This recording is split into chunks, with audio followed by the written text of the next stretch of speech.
Good afternoon. Good afternoon. Hello, distinguished colleagues.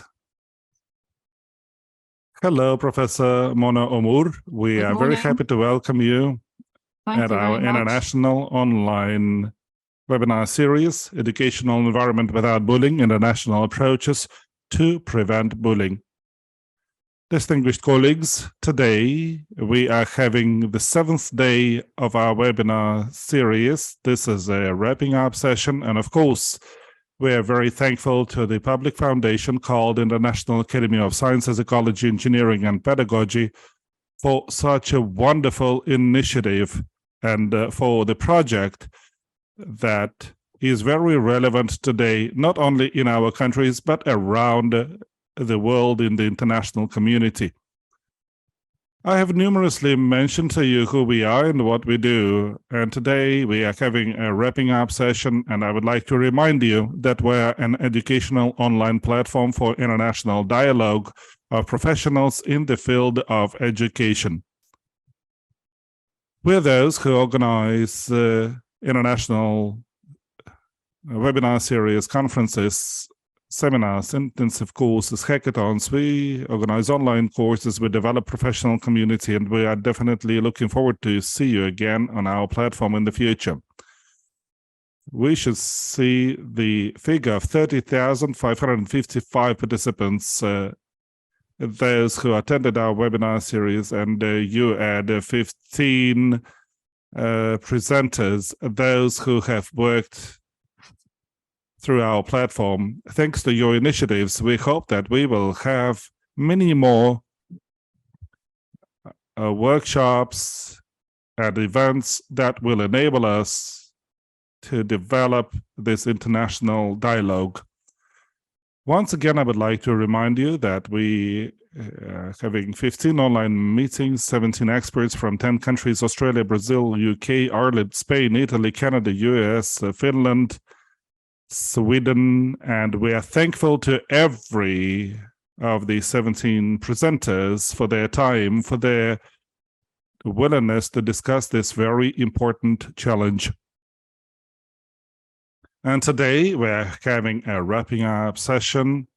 This is the end of our week-long marathon. We are inviting Professor Mona Omur, the founding director of the Anti-Bullying Center from the Trinity College Dublin, transferred later to Dublin City University.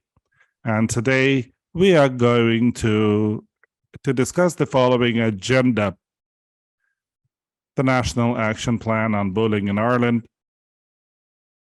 the strategies to prevent bullying in Ireland, the Anti-Bullying Center at the DCU, and main issues of the whole community approach. You know that we are organizing simultaneous interpretation into Russian. You know how to ask your questions through the Q&A button.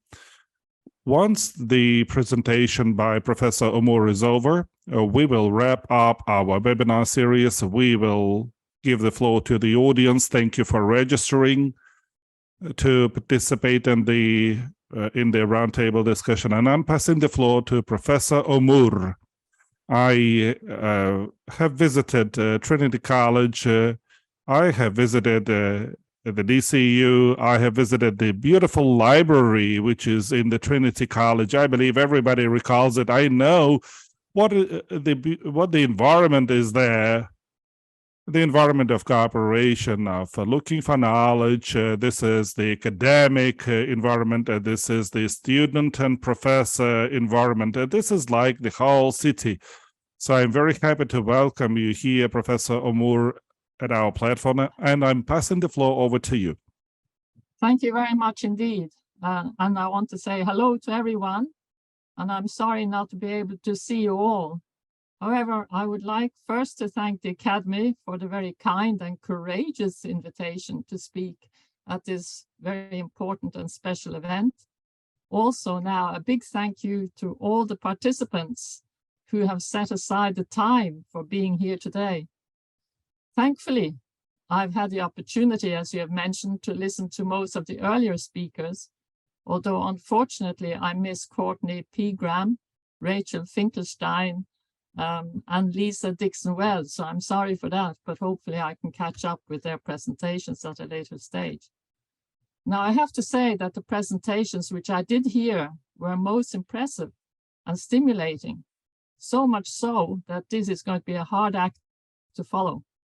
I feel, in fact, that everything has already been said, so much so that those of you who have joined this webinar today should really just be able to sit back, relax, and regard my talk as a revision exercise.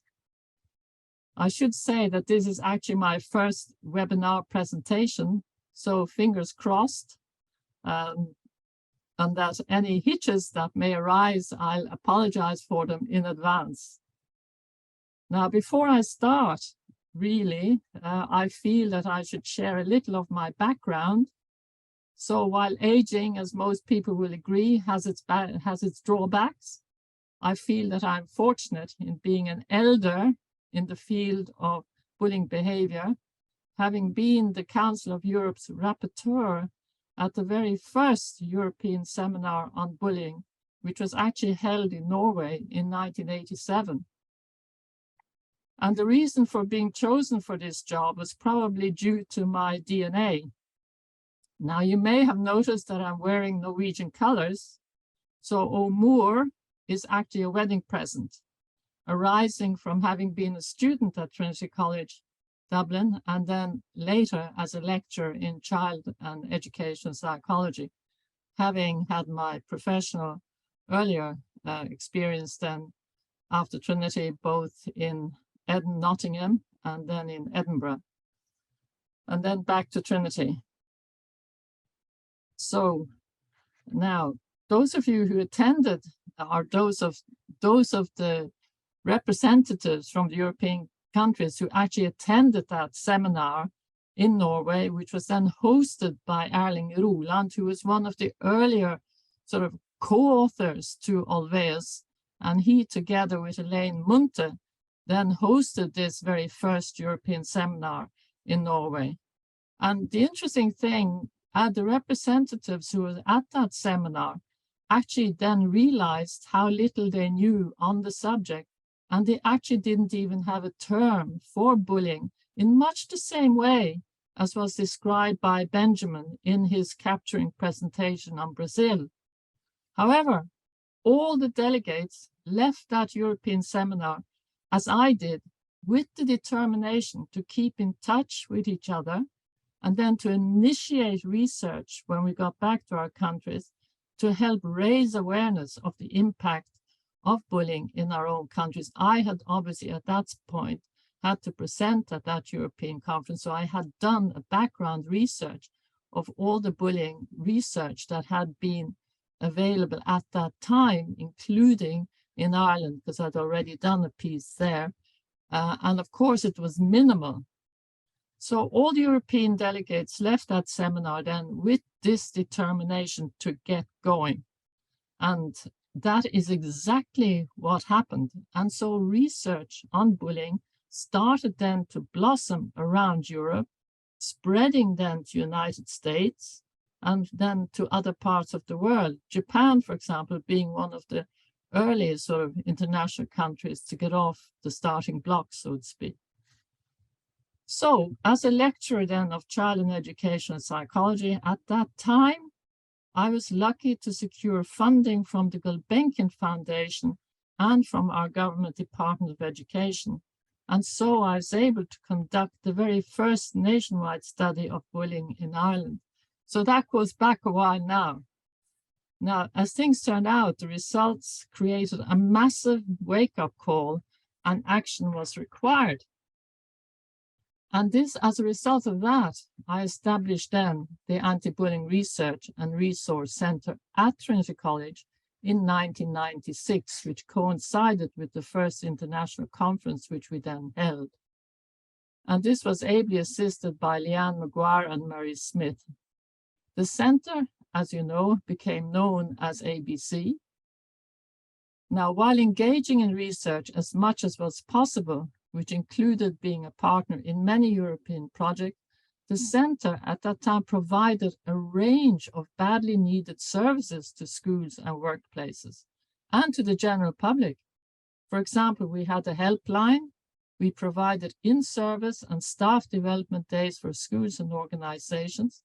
We provided day conferences and workshops for students, parents, teachers, and adults in the workplace. In fact, I spent many an evening on the road driving to schools, giving talks, awareness-raising talks to teachers and parents. There was an amazing amount of interest being shown.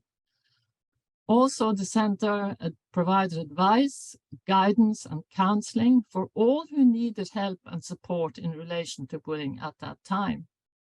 We also developed a reference library and provided research advice and assistance for schools and organizations who wished to examine the extent and nature of bullying in their own schools and organizations. So even hospitals would actually ask us to help them basically look at the prevalence level of bullying within their organizations. Schools, individual schools then would ask us to come and talk to the results, as did a lot of the workplaces. So it wasn't just getting results, hiding them, and then trying the best to maybe do something, or indeed maybe to cover up. So it was a very busy and challenging time, but every day was a day of learning.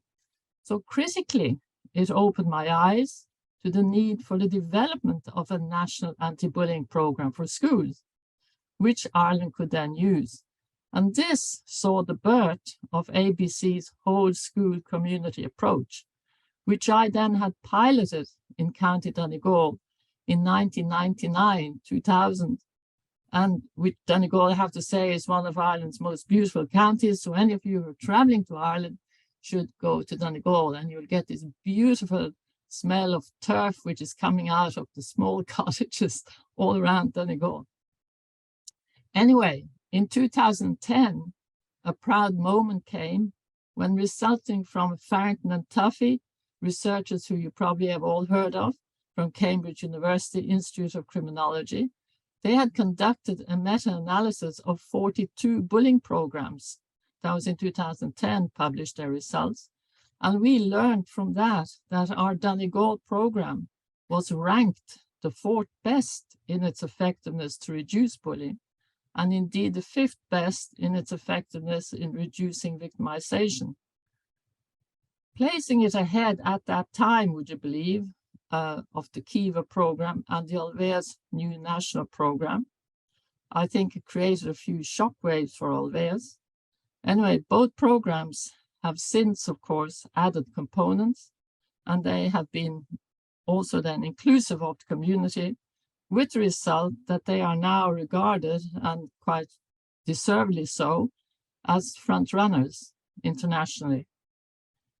Now, I have to say that in developing the Donegal program, I was heavily influenced by the Norwegian program at that time, which later were to become the Zero program by Roland and Munte for preventing and managing bullying in schools, just because of the very wide sort of school community approach that it had. It also had the trainers of the trainer model, which allowed me then to actually spend weekends training trainers who would then go into their respective schools and take on the teachers, the entire school, the teachers and the parents, to set the whole program in operation. So fast forwarding now to 2014, when I was actually sort of thought it was time to retire from mainstream academia, but I was worried at that time that the center would not get the support it needed in Trinity, because again, funding was scarce, the subject was still taboo. It was very, very difficult to get actually money for funding this particular subject. So for better or for worse, I transferred it then to one of our neighboring universities, which was namely, you mentioned Dublin City University, which is really only a stone's throw from Trinity, where then Dr. James O'Higgins Norman was very happy to take charge and become its director. 3 years later, I was delighted that ABC gained the UNESCO chair, and as a result, it is now thriving with many dedicated and valuable postdoctorate researchers, all doing great work. So this really has left me free to retire from mainstream lecturing and research. So my role now is predominantly advisory, although I have to say I'm somewhat saddened that the center has shrunk its services to outreach activities and to the public, and basically the helpline is not there, but they have instead created a lot of online material, and of course the Tackling Bullying website, which we had just started while in Trinity, is now equally then given a much wider berth at DCU, because again it is being funded by the government's Department of Education. Once you can get the governments on board, you're on a winner. But that takes time. But persistence gets you there in the end. So I'm happy to say, as evidenced by this excellent webinar, that since the Council of Europe seminar, which is now over 36 years ago, we have come a long way in our understanding of bullying. Thanks to the high research activity, which was so well demonstrated by Peter Smith in his presentation. However, I feel that we are still short on action due to, and I think we have to admit that there is a complacency worldwide to take effective, or probably to take preventative action effectively, to sway public opinion, which we could do much more of if we tried to use the media, because there's no better way than changing attitudes, because that's what the advertising industry is showing us all the time. So swaying public community, and then to address the issues that cause bullying, I think that is really quite critical. For example, in our view, in our understanding, again, it was clearly articulated by Christina Samivalli, and the Finnish research is very strong on this. It shows that with longitudinal studies that aggression in childhood is a strong predictor of aggression in adulthood. It's linked to drug addiction, domestic abuse, and other law-breaking behaviors, which lead to custodial sentences. So naturally, I believe it would be most beneficial and cost-effective for all our policymakers if resources were provided to develop, for example, a diagnostic screening tool. We don't have that, Jeff, we could have that, which would help schools to identify the children most at risk of bullying, and then critically be able to provide them and their families with the necessary therapeutic help so that they too may progress through school and achieve their full potential. Often too much time, I feel, is spent on trying to have the victims change their behavior. It always seems to be the emphasis is on how can we better help the victims, rather than providing the children who we know have attitudinal, behavioral, and emotional deficits, the professional help that is needed for them. So prevention is always better than a cure. Indeed, Kjell Bondevik, in his manifesto on bullying as Prime Minister of Norway, which was actually the time that there was a review of the whole situation of bullying by the OECD, and he now runs a peace center in Oslo. And I'm always saying this to schools, because this is what he had to say. And he said that there should be no shame in having bullying. There should be no shame. So schools should not be afraid to admit to it. The shame is in not doing anything about it. I have heard so many parents on the helpline or who I meet saying that they're still writing, still emails coming, you wouldn't believe it, that they may go to the school to try to let the school authorities know that their child is being bullied. And the answer may often be that we don't have bullying here. And so whatever is in the parents' head is just simply, that they have got it wrong, that the behaviors are not being defined as bullying.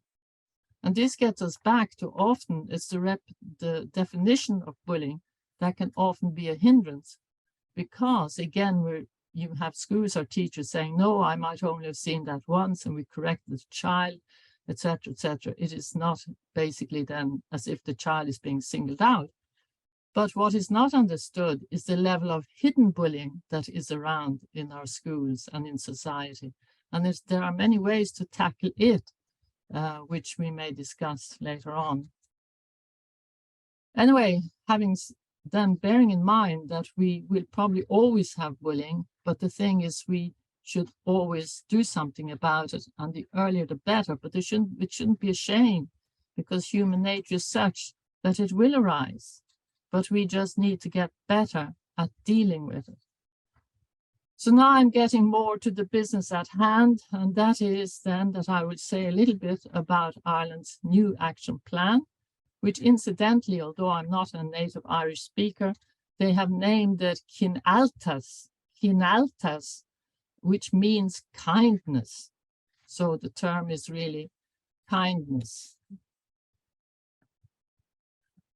Now, this new action plan then was launched only a few months ago, last November actually.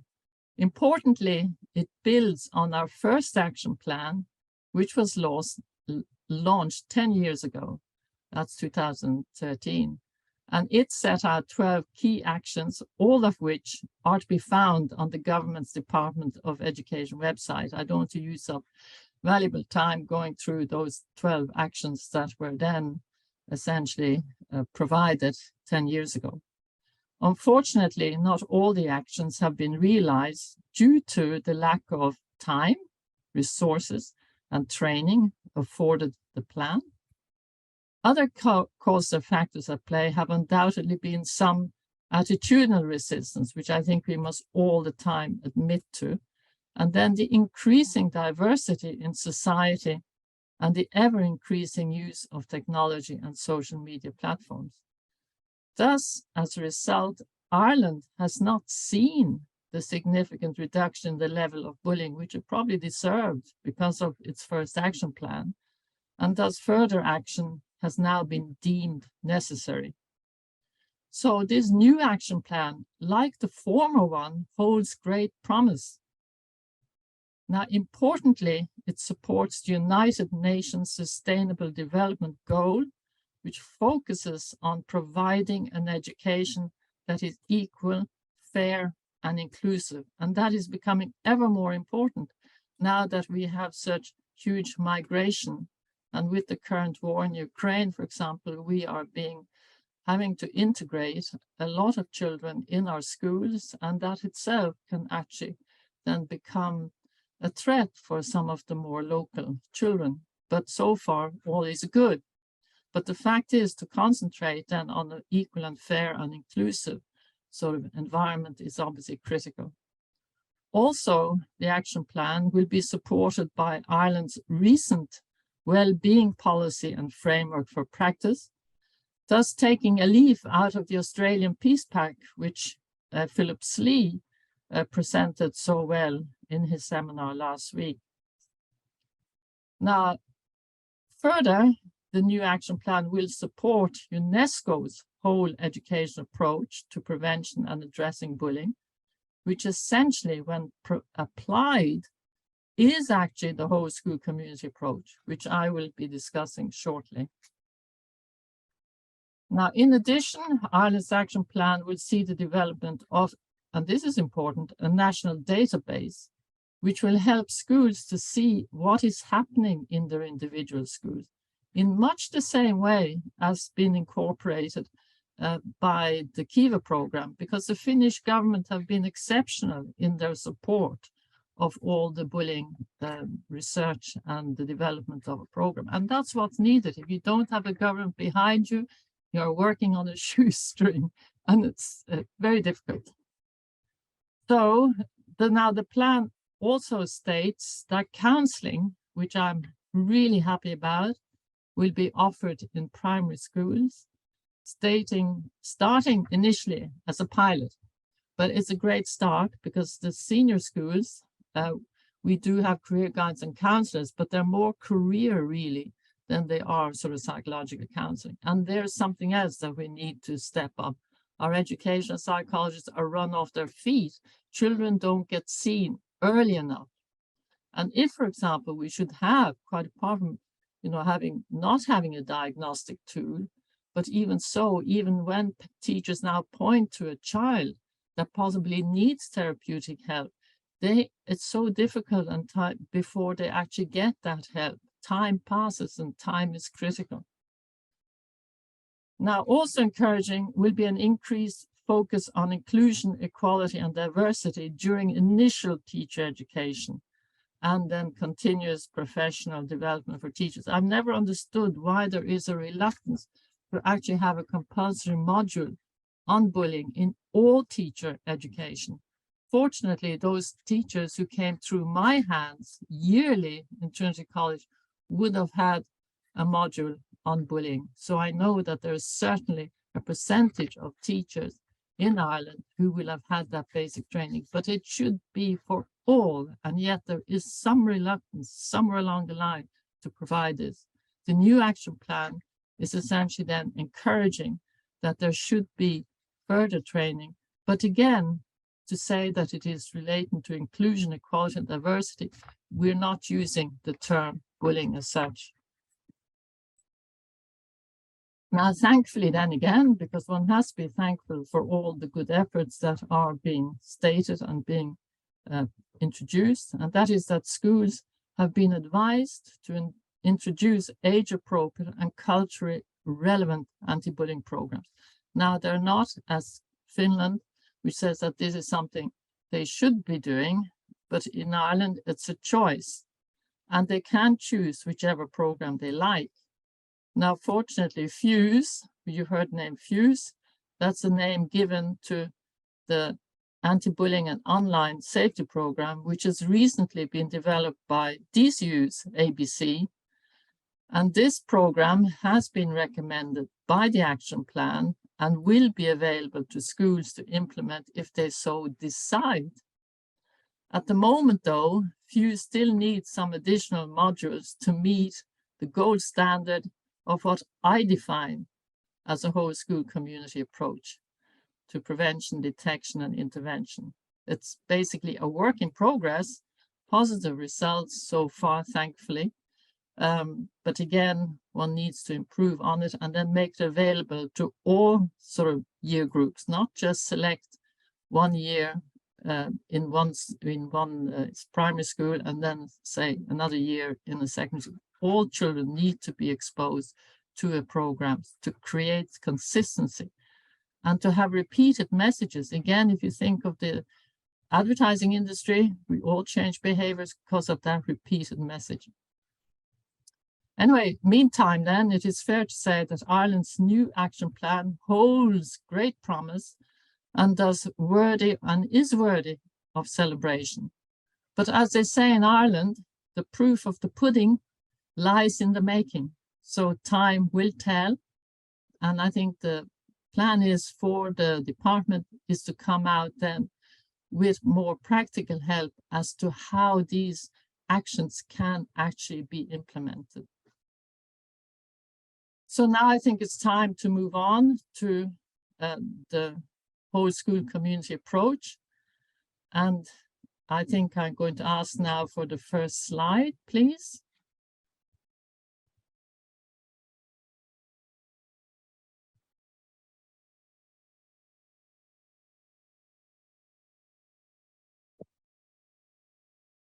Now, my aim now is to give you all a sense of what is meant by a whole school community approach and its component parts. Apart from my own experience of it, all the meta-analysis conducted so far to examine the effectiveness of anti-bullying programs, such as that conducted by Farrington and Tuffy at Cambridge University, points to the whole school community approach as holding the greatest promise in reducing the level of victimization and bullying in our school communities and society at large. This is not to take away from the many anti-bullying programs which have been developed, some of which are embedded in the curriculum and others which are conducted by outside agencies. However, research has shown their effectiveness tends not to be sustained unless they are embedded in the whole school community approach, with the most important program elements then being parent training, meetings, disciplinary methods, and the duration of the elements for both the students and their teachers. From my experience, however, even the whole school approach model will only be successful if carried out in a comprehensive manner. There can be no shortcuts, and it will require considerable dedicated time. So no shortcuts and a comprehensive manner is what is required. So next slide, please. So what is a whole school community approach to bullying? Basically, a whole school community approach to bullying takes responsibility for both bullying prevention and intervention by the entire school community, including then, as we did in Donegal, the board of management, they got training, all the staff, teaching and non-teaching, all the staff from the groundsmen and ladies to the staff in the kitchens and right up to the principal. All the students, every class were trained. And with, there's lots of recommended readings, age-related books. Teachers had scope to actually then use a lot of materials themselves. It wasn't all handed on the plate, so it would create a huge motivation. Parents were involved. They were also invited into the school, as were bus drivers. A lot of bullying has already been said in this webinar, for example, are seeing and witnessing shocking bullying on buses. And that's what they're left with, just basically not then given the brief to perhaps communicate this to school, not knowing what the policies might be. Also, the traffic wardens, the children go out, leave school, cross the roads. Those ladies and men who are brilliant traffic wardens, they see a lot. They could be included. They could give us information, or they could even know perhaps how to speak to the children. And then we have our local shopkeepers. How much bullying and jostling goes on, for example, in the local shops as the kids pour out, maybe at lunchtime or afterwards. And there could be bullying in these shops, which the shopkeepers see. They too are a source of information, and they too could learn strategies, perhaps, which might be useful for the children. So next slide, please. Now, in implementing a whole school community approach, I believe there are 4 critical pillars of action. The first pillar is to implement the policy and practice to consistently and effectively address bullying. That is probably one of the first and critical sort of actions that are to be taken.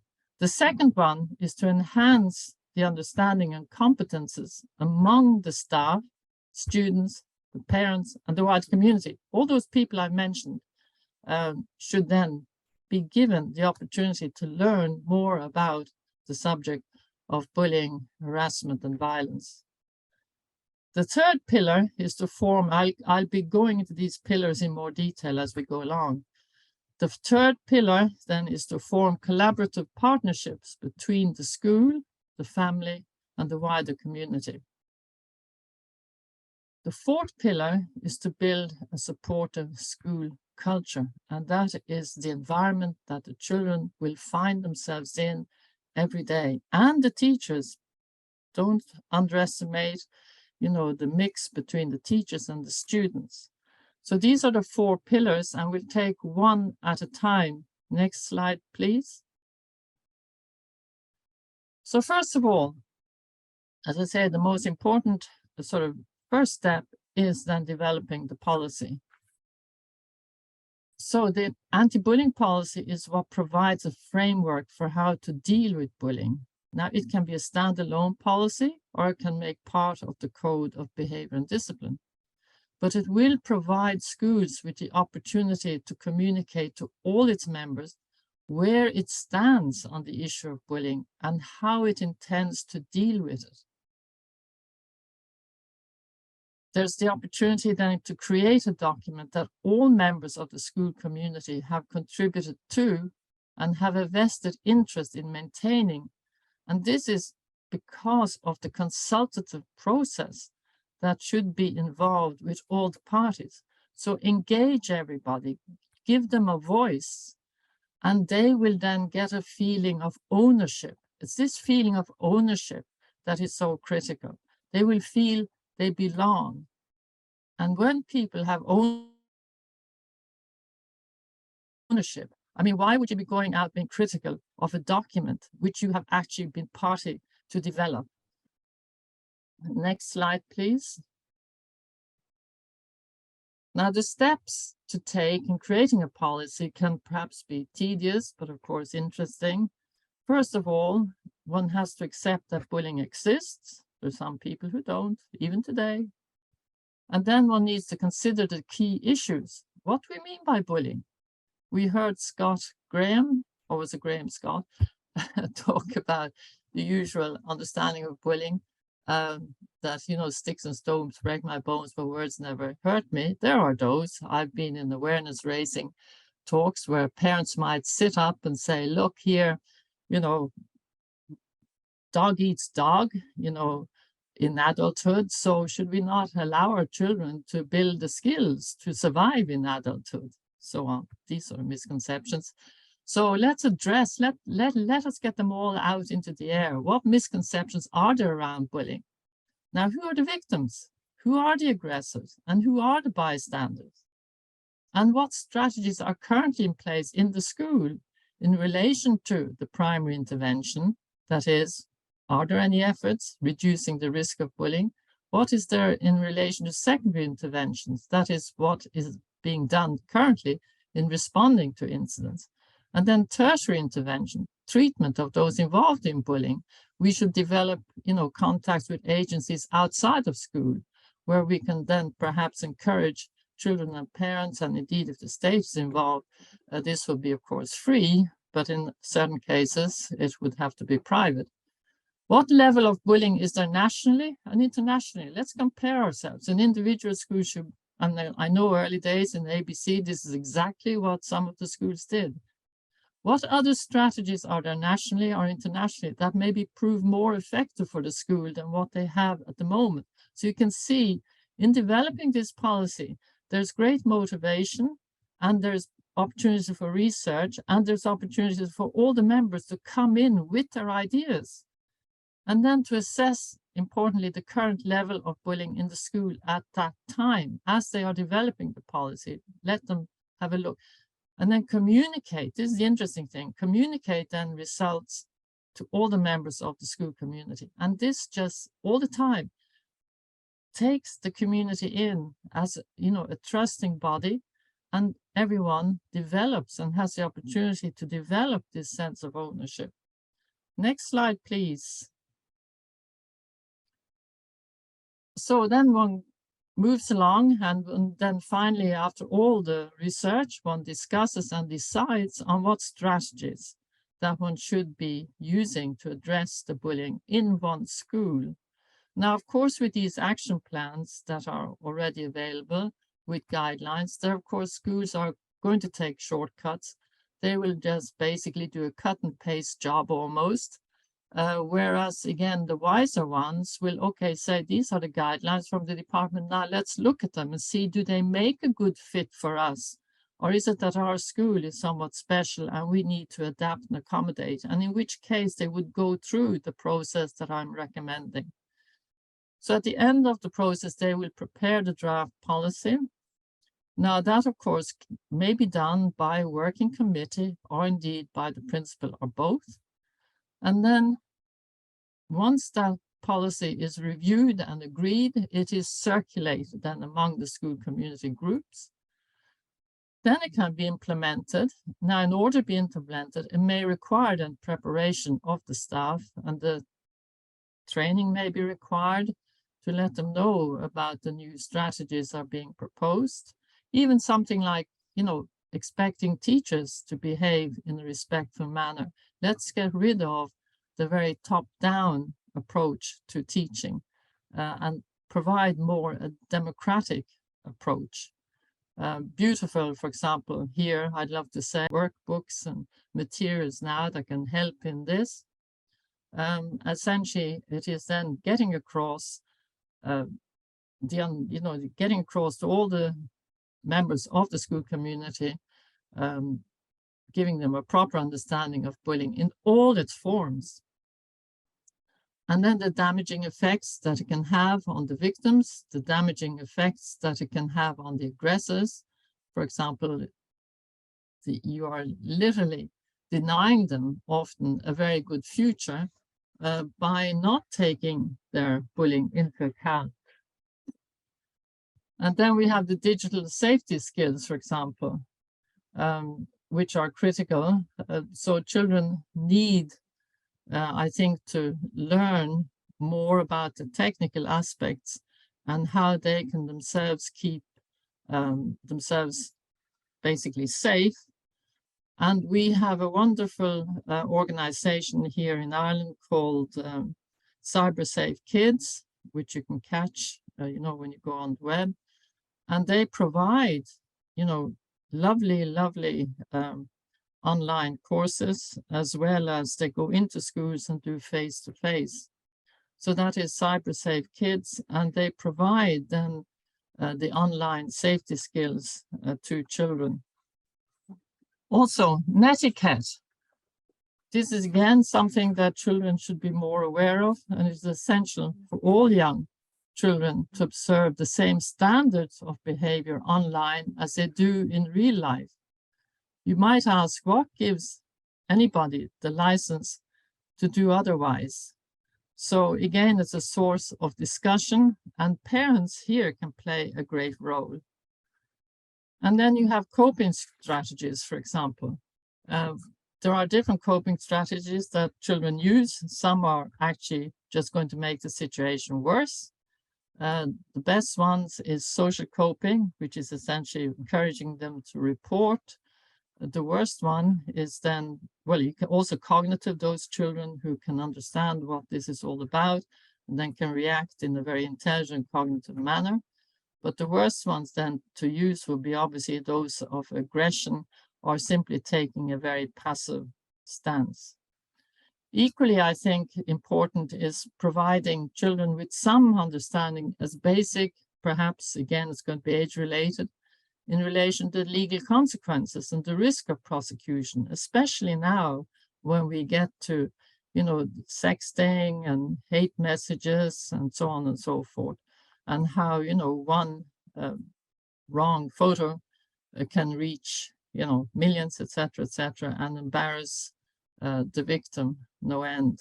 What are the legal consequences in Ireland? They have developed and passed what's called Cocos Law, and that is based on a mother who just, until she actually managed to get this push the country to develop this law, because her own daughter was somebody who then sadly committed suicide.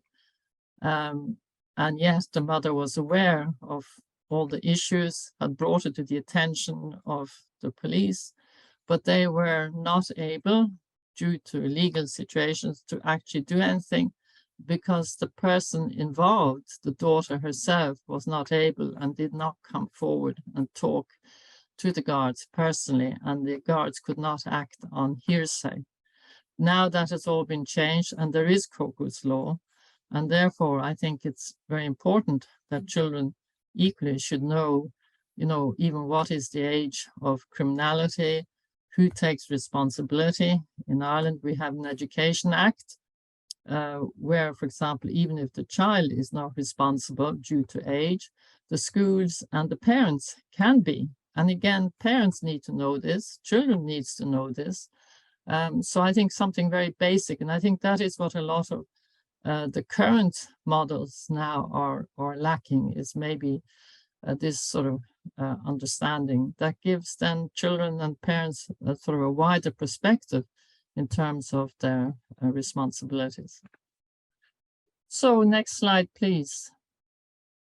Now we come to the third pillar, and this is of course then the one which is critical, which makes it into a whole school community-wide approach. And that is that the schools just must not ignore the parents and certainly neither the wider community. Think of the added value if a shopkeeper were to get in touch with a school. Think of the added value if the bus drivers were to get to the school. Now, when the teachers have this information, it's very important how they deal with it. It is not a question then perhaps of going straight to the child, taking him by the scruff of the neck and saying, hello. Maybe just open up their eyes, use them as some way of giving them the opportunity to then zoom in on the characters who are creating problems and maybe allowing them then to catch them in the act, just makes them more observant and see what's going on. I had this wonderful case study once where in fact she was a teacher and she couldn't for the life of her understand how one child was being so badly bullied that the mother came in virtually daily and explained what was happening. The child was being physically abused, clothes are being torn. I won't mention the things that are being done to him. And the teacher could never see it, no evidence of it at all, until one day she had this aha experience. And she just simply in the middle of a class, she says, okay, kids, I'm going to give you all a break.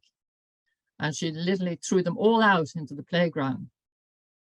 And when I've actually mentioned this as a case study in my book and in Understanding School Bullying.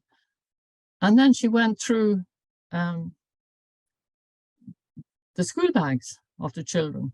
And lo and behold, what did she see? She saw notes in the school bag of certain children which were instructions as to what they should all individually do to this child. So when these kids came to school, they were given then a set of instructions from the arch so-called bully. I don't like actually defining anybody as such, but anyway, for convenience, the arch bully then simply handed out a message to his gang to say, this is what we're going to do today. Be it that it was to stand on the guy's feet, which were actually being trampled on, whether it was to urinate on them, etc., etc. And so it went on. So then she finally got her evidence. And it was just an amazing way of sort of realize. And now you see the problem was legally, although because I've done a lot of expert witness work with the courts, and a similar situation. And this is why I'm sort of a bit wary of definitions, because here was a little girl and she equally was being bullied every day. But again, as things turn out, and this is the evidence that came out, that no one child actually bullied her so-called repeatedly. So in other words, none of the children then were then defined as being culpable. But the point is that there was somebody responsible for them all, and the child actually experienced repeated bullying. It wasn't then necessarily done by any one child, but it was then repeated bullying by these individual children. So you see, one has to be very careful in one's definitions. Anyway, the school then, as I say, in their messaging, and the other thing, encourage reporting among all the members. And here again, I'm very strong on the fact that schools should be invitational to parents. Parents shouldn't have to come and try and report that their child is being bullied. They should do so and not feel that they're getting any resistance. They should, essentially, a school should be invitation. Look, come to us if you feel you have concerns and we will look into it. Isn't that going to be easier than having parents come like bulls in china shops and then feeling so aggrieved, so angry because they're not getting any sort of encouraging feedback or any positive results? So I think schools can do a lot more. I'm talking generally and coming from case studies, etc. And then contact parents equally when the school recognizes there are issues of bullying. Because some children, let's face it, their bullying behavior is a reflection of stress issues and role modeling issues in their home. We know that children who bully are often children who are themselves experiencing bullying at home due to very aggressive child rearing methods, etc. So they learn no other. And we know that behavior then can change with the correct therapeutic help. So we have to then have our school community change their attitudes. Also, it's not the so-called victim that has to change. The problem most often lies with the aggressors. As I say, if we have no bullies, we will have no victims. And even to get children to realize that when they aggress, when they behave as the bullies, essentially what they're doing is that they're showing the world that they have the deficits. I know there's great controversy about the self-esteem of children who bully. From my own research and from the nationwide study, I have shown and have published that children who bully have low self-esteem. The more they bully, the lower their self-esteem. They share that low self-esteem with children who are victimized, but for different reasons. And again, all we should do is recognize it, work with it, and try and help them overcome it by giving them feelings of success, because there is no doubt some children who bully have leadership qualities, but again, that just needs to be channeled into experience. And I know this has been mentioned by some of the presenters, and it was a very good point indeed. And then we should encourage, I'm probably going faster now because I'm aware that time is moving on and I have a tendency to perhaps go over time because I get involved. So we should need to encourage use of external agencies, professional help. There's a lot of expertise out there now, so let's just use it. So next slide, please. So now we come to our fourth pillar, which then is developing the supportive social environment. And this is really a critical one, especially if we can do this even within every classroom. Now, Roland, for example, in Norway, it's very clear and that if one can make each individual classroom a happy one, where then there's going to be less aggression, less frustration, less everything, which then would otherwise be inclined to spill out and over into the corridors and into the playground. So how to make children feel that they are being supported, how to make them feel happy in the classroom environment. Increasingly, psychologists, for example, are recognizing the need to belong. How can we make children feel that they belong even within the class? How can we make it more collegiate? How can we perhaps cut down a little bit on that very competitive ethos that most schools now have? And I noticed, I think, in UNESCO report that one of the countries that was very competitive, or some classrooms, whether it was Japan, that in some of the classrooms which were very competitive, that then there will be a higher level of bullying. And, you know, it stands to reason because, again, this is where a lot of children will experience competition. Their egos, particularly those who have very threatened egos, will then obviously react, and they're jealous. And that's, of course, and they want to show that they're more powerful. So all the needs, the need to be more powerful and so on, will then basically be triggered. So the more positive the climate, the better. And again, this relates then will be easier to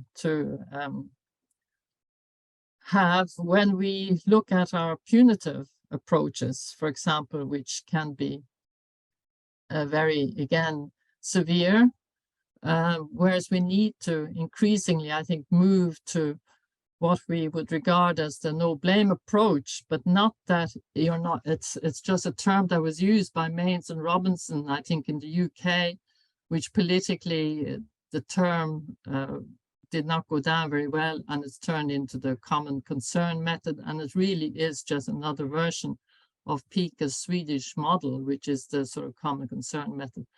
But essentially, it is a restorative approach.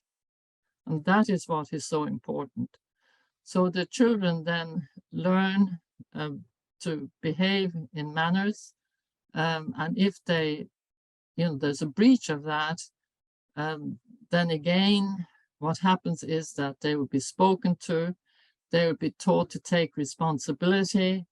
And so nobody in a sense suffers as such. The victims then themselves realize that there's no punitive actions taken, so therefore the bullies will not become even more revengeful. So you're cutting down on revenge, you're cutting down on the aggression that often arises, the frustrations, the anger when one is punished, because now you're taking, and I know equally, I think Kiva takes this sort of approach within their program.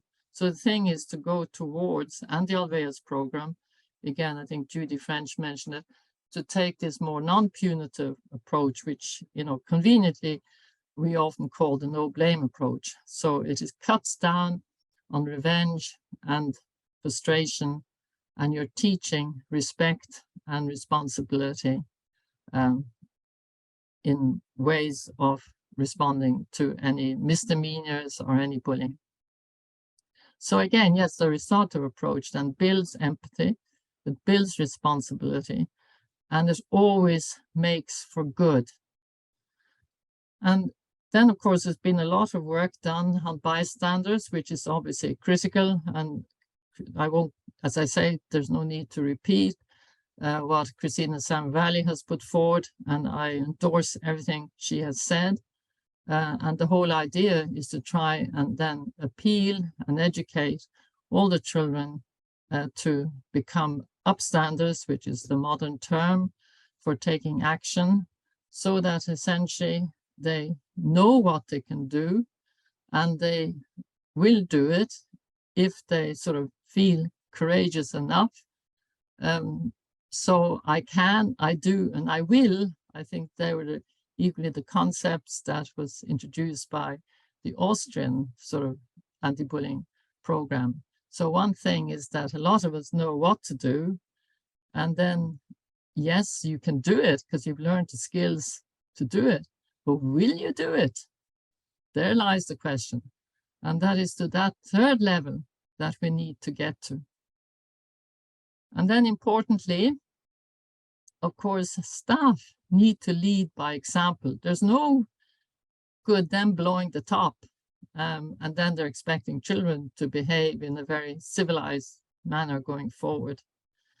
I should also say that there are ways that perhaps one could get at more hidden bullying, because again, one has to wonder, why is it that the level of reduction in bullying with all these programs is still not as good as one might expect? And we have Sean Fallon here in Ireland, together with Mary Kent, who are two wonderful teachers, and they developed a program within their own school, but they've very, very much relied on the sort of no blame approach, but they equally then have the way of finding out much more about hidden bullying. And subsequent to that, we have then Maria Garvey in Ireland, who through a social, she actually was awarded a social entrepreneur prize on developing this sociometric technique, which is called helping hands. And this is a tool that teachers can use. It's not necessarily sort of trying to find out who's bullying, but it would, through sociometry, you would find out who are the children.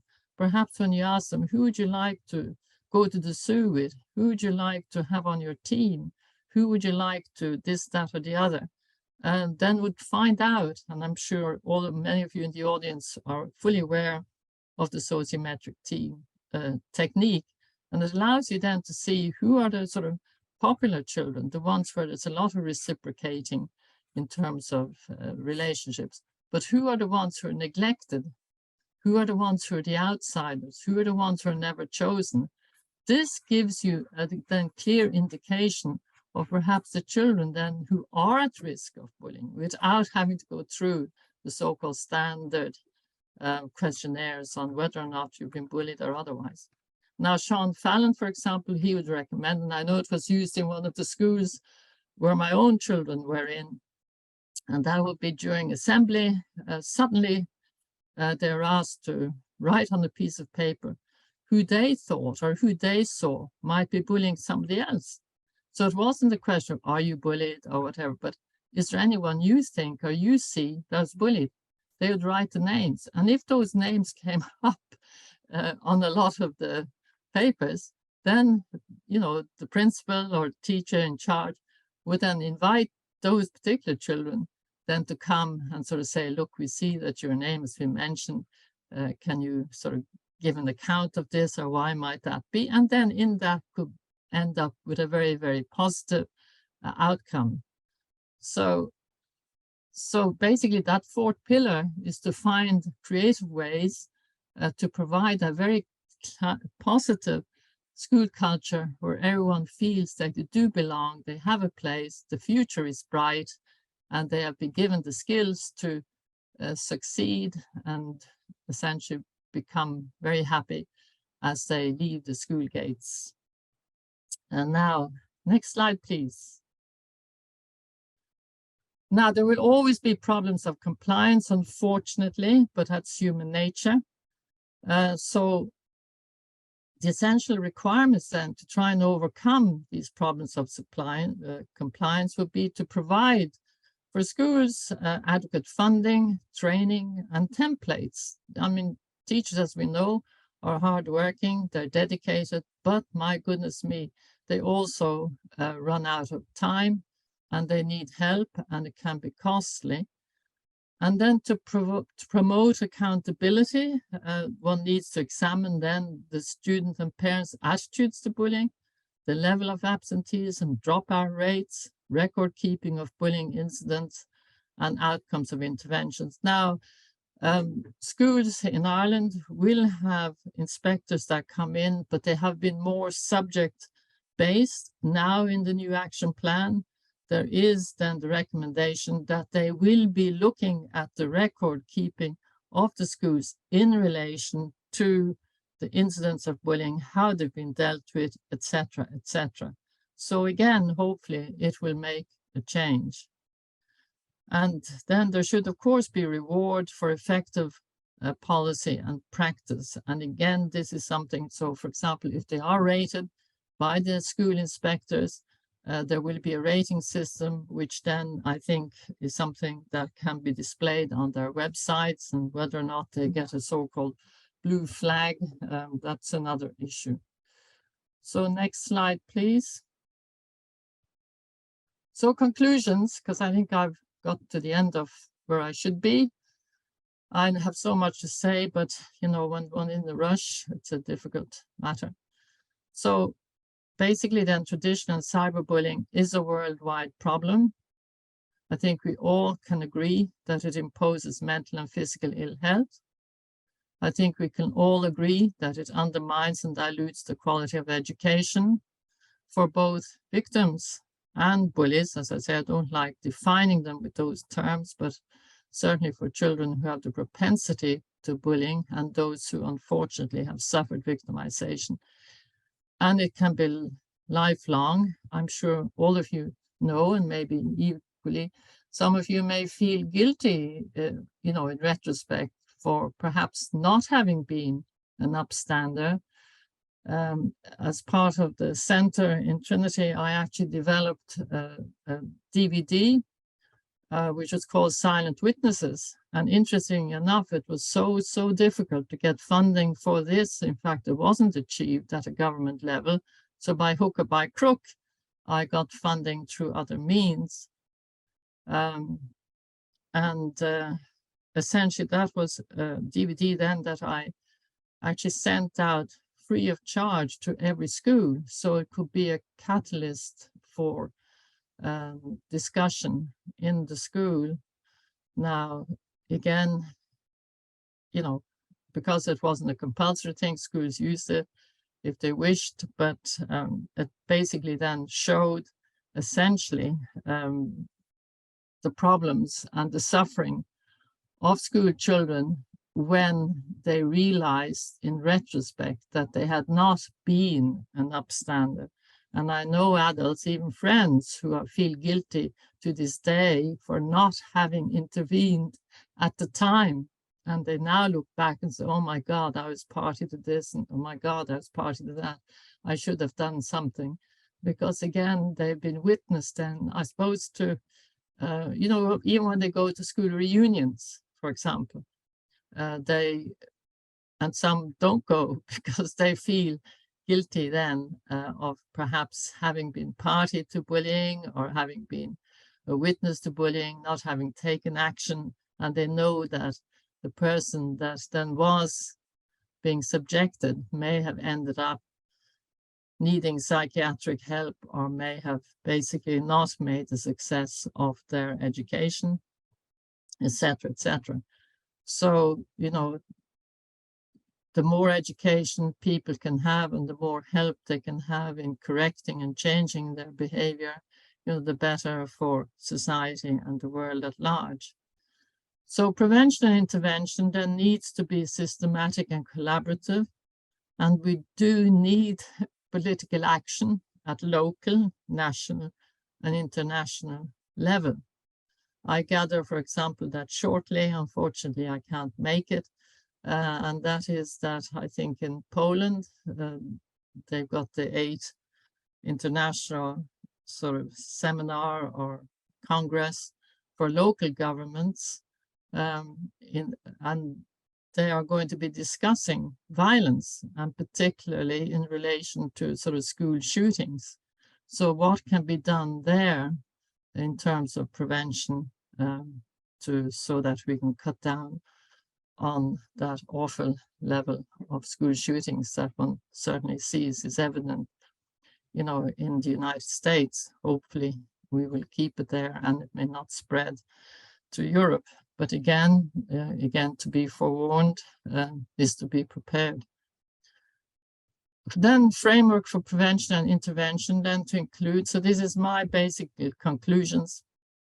And if we are serious about the problem, because after all, it is costly to ignore it in more ways than one, then we should have a mandatory whole school community approach. We can embed everything. It doesn't take away from all creative new approaches. You just embed it and include everybody.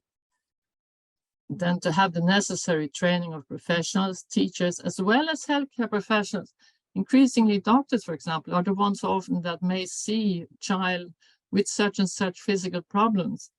And they too then would love to have the information that they could more easily understand that this is not a physical problem per se, but this is actually an emotional problem which is being presented. And they could perhaps then provide that necessary early intervention. Community youth councils in Ireland, we have Comorley and Ogue, and they do great work. So again, include them. Media campaigns, why not? Why don't we have more? You know, we have it for every other thing in terms of what we eat, drink, how we make ourselves look better, you name it. But where is that, you know, constant repeated message in relation to bullying? National Advisory Centre, Commissioner for E-Safety. I'm delighted to say that Ireland has finally got a Commissioner for E-Safety, which is also now going to be allowed to look at individual complaints. That's a brilliant step forward. And then to be able to have data collection and research, and equally legal reform. I was fascinated by the United States, Massachusetts, where they developed actually an anti-bullying so-called law. And I think I would love to know the outcome of that and how that has developed and whether they have done any less, for example, bullying in Massachusetts than perhaps in some of the other states. Because here in Ireland, we in the policy development, we suggest that schools should, for example, take responsibility for bullying that goes outside of their school. It's very easy to say, no, that's not our problem. That hasn't happened, particularly in the world of cyber bullying now, which of course extends to outside the school at all hours, 24 hours a day. And the parents may come to the school says, not happening on our watch. But yet again, its relationships have started in school. If those kids weren't at that school, they wouldn't have developed the relationships and the bullying wouldn't have taken place.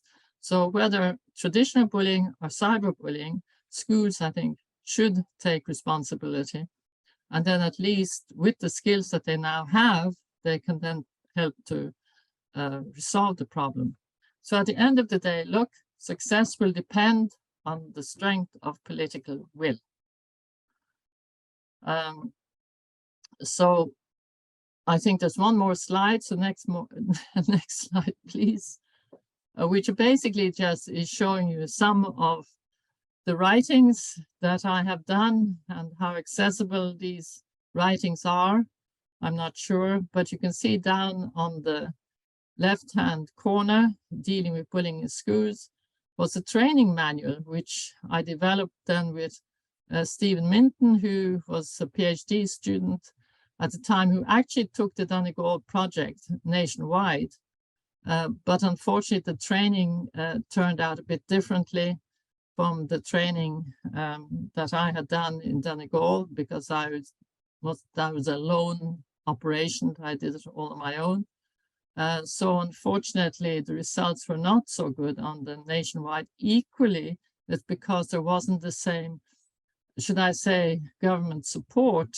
In Donegal, they actually allowed the schools to close for a day to allow for the training to take place.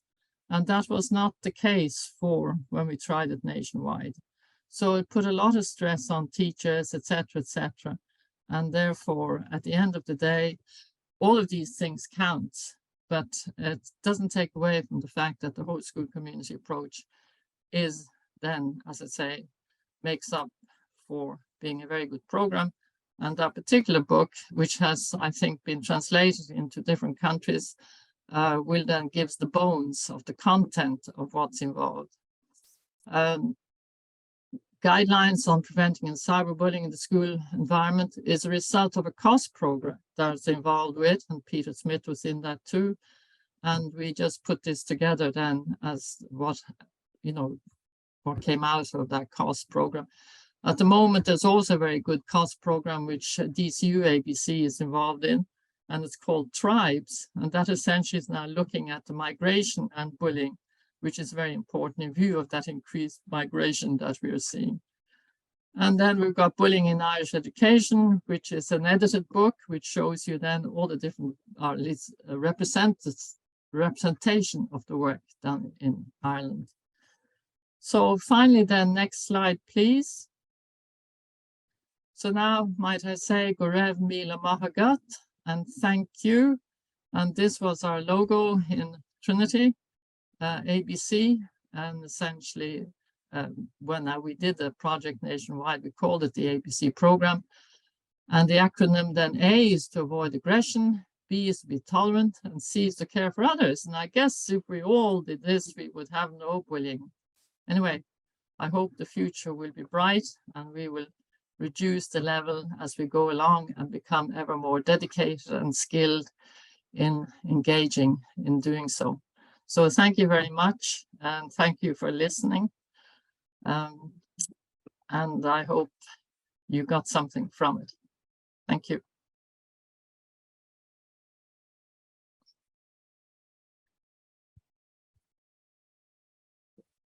Thank you very much, Professor Omur. And in fact, our chat is getting multiple messages.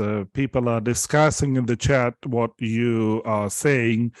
Our team really appreciates your wrapping up and comparative analysis and benchmarking of what we had at our webinar series. Thank you for your time and for attending practically all of our webinars. We could see you all the time in the list of the participants. You compared and underlined the various initiatives in various countries, so we really appreciate that.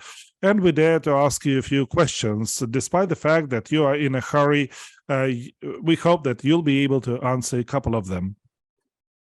Okay, I'll give it a go.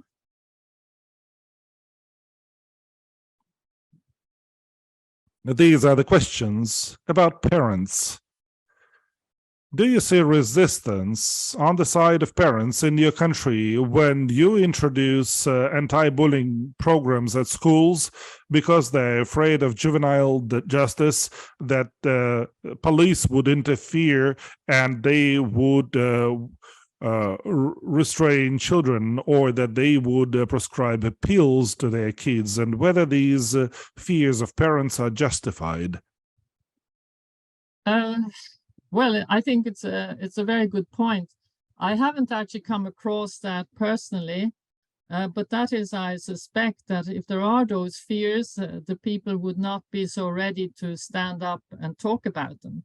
So in a sense, I suppose what you might say that in any one audience of parents, it would be maybe more a hidden feeling that they might have, but it is not one that is actually expressed and has not been expressed to me personally.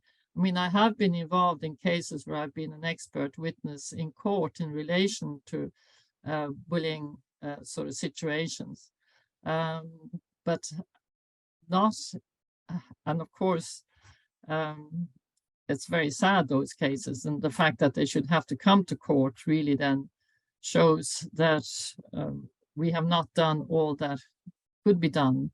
But certainly, whereas I would agree that I'm sure there are parents who have those fears, they're not ones that are necessarily then voiced, because that would be more or less giving it all away in a way, that they then don't support, the actions that we have in terms of prevention and intervention of bullying and the so-called laws that may be introduced. A lot of people are resistant, as you know, to laws, because it almost feels that it takes away their rights and that they should have the right to engage, in whatever behaviors that they feel is going to sort of support their sort of future.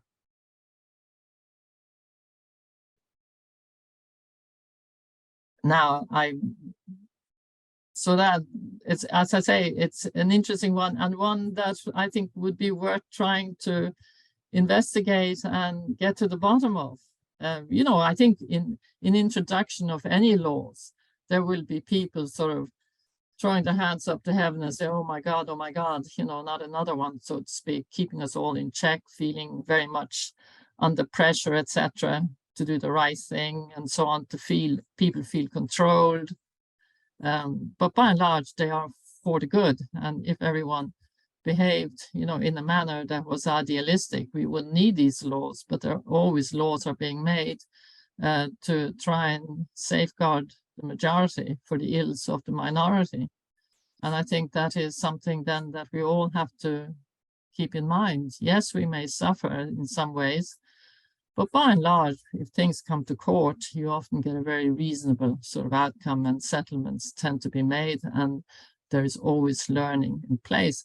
But prevention is always better than cure. And this is where, if you get the preventative actions, the training that is required early on, then again, a lot of the sort of ill effects will be prevented. And people will only go to a lawyer when they're so angry and they don't get almost a positive results from having tried to appeal to, for example, the school or their workplace. All they really want is a sorry. They wouldn't even be going into court if, for example, people were saying, yeah, I'm sorry. It's not about any financial reward or outcome that may be seen. And, people always perhaps tend to think, people are, when they sue, it's for the money, but often it's not. It's just about the recognition of right and wrong, or what is right and what is wrong, and that there has been suffering, and the recognition of this is what is important to individuals. Get closure.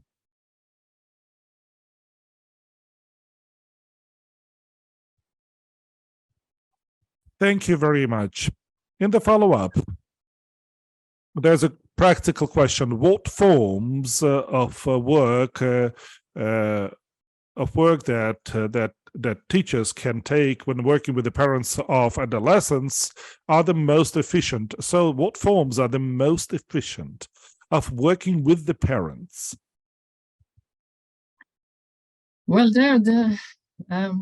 that's sort of a hard one, because that kind of it depends, I suppose, in relation to what the issues are. I mean, if it's just in relation to bullying, for example, if they sort of, I mean, is it in terms of a general education, or is it in terms of an individual parent coming to the school with a complaint? If it were to be having parents in the classroom, or in, you're inviting parents to come for some sort of briefing or education in relation to how we can reduce the level of bullying, for example, in our school, well, then you would give them obviously an understanding of what bullying is, the damaging effects, basically to get parents online that, you're not doing anybody any good by allowing them to bully. I think people are not aware of the adverse effects on a child who is allowed to go through school behaving as a bully. They are not aware of the statistics. They are not aware really of the risks. They don't often realize that this is going to lead them into basically engaging in antisocial activity as they grow up, leading into domestic violence, leading perhaps into custodies. They're not really aware of that. I don't think the law breaking, drink driving, all of these antisocial behaviors, and bearing in mind also, and Finnish research has shown that children who bully also actually are depressed. They also commit suicide because they are not happy. I mean, who wants to bully anybody if they are happy? I mean, when people are in love, they're on honeymoons or whatever, do they look over their shoulder to see whose life they can make miserable? They don't. They are happy. It's only when youngsters are not happy that they then go and take it out on others. They have needs that they want to meet. They're not getting a voice. And I think the more adults understand that the outcome for their children, if you are supporting them and allowing them to go through school or through adulthood, bullying in order to meet their needs, it has a very negative outcome. Once you see that, then I think, and once parents realize that, I think then they will start to try and do what they can. Parents need also, the other thing I would tell parents is that when they, for example, spot any problems themselves, they should always be talking to their children and let them know that if they have a problem, please come. I will not be judgmental, and we will see what we can do together to resolve the situation. I know there are children, for example, in our own nationwide study, we showed a huge reluctance of children to report to their parents, and it was totally age-related. So the older the children got, you got to virtually 90% of them would not let their parents know that they were being victimized. And this just shows a lot of them are afraid of the judgmental approach that often parents make. Oh God, how could you be so stupid? Particularly now when it comes to cyberbullying, and they have ignored, the digital skill. How could you be so stupid, etc., etc. So which child wants to hear a parent denigrating them anyway? So essentially, they will not go forward. Whereas if they knew that the parents were going to be accepting and they can try and discuss what solutions there may be, well, then we're entering into a very positive problem-solving way. So I think with parents, certainly if I had them in the audience, I'd be letting them know about the very damaging effects, the telltale signs, for example, also, because there are children who, do get very depressed and who do, as we know, commit suicide. And then also to provide them with that opportunity to be very positive, talk to the children, which we emphasize a lot in our guidelines on cyberbullying, by the way. And also take cultural differences into account, because some cultural differences, for example, are such that children you'd think would be totally receiving a most negative, aggressive, and disciplinary type approach if they engage in something, for example, like sexting or whatever. So, one has to be careful, but education is always the answer to everything.